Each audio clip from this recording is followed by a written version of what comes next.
ताजी रचना सादर करते. रचनेचं शीर्षक आहे कधीतरी.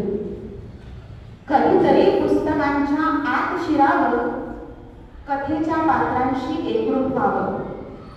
कधीतरी पुस्तकांच्या आत शिरावं, कथेच्या पात्रांशी एकरूप व्हावं. त्यांच्या भावना मनाच्या जाणीवांशी समजून घ्याव्या. त्यांच्या भावना मनाच्या जाणीवांशी समजून घ्याव्या. मग बघावं पुस्तकं किती आपली होतात ते. कधीतरी कवितेच्या हिंडोळ्यावर झुलावं, स्वतःला क्षितिजा पल्ल्याड घेऊन जावं. कधीतरी कवितेच्या हिंडोळ्यावर बसावं, स्वतःला क्षितिजा पल्ल्याड घेऊन जावं. कविता कुणाची का असेना, ती अनुभवावी मनाच्या खोल तळ्यात जाऊन. कविता कुणाची का असेना, ती अनुभवावी मनाच्या खोल तळ्यात जाऊन. मग बघावं कविता किती आपली होते ते. कधीतरी नाट्य संहितेच्याही प्रेमात पडावं. कधीतरी नाट्य संहितेच्याही प्रेमात पडावं. त्यांच्या भूमिका आजमावून पाहाव्यात. संवाद, भाव सारं मनानं वाचून घ्यावं.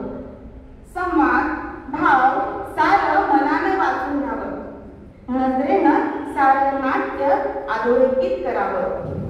नजरेनं सारं नाट्य अधोरेखित करावं आणि मग बघावं ती नाट्यसंहिता आपली होते का ते. कधीतरी दीर्घ लांब पल्ल्यात कादंबरीकडेही बघावं.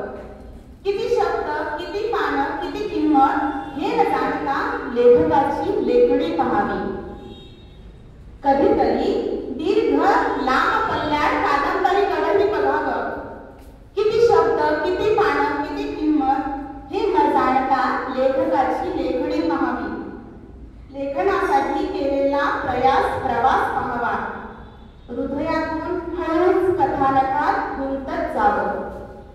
लेखनासाठी केलेला प्रयास आणि प्रवास पाहावा.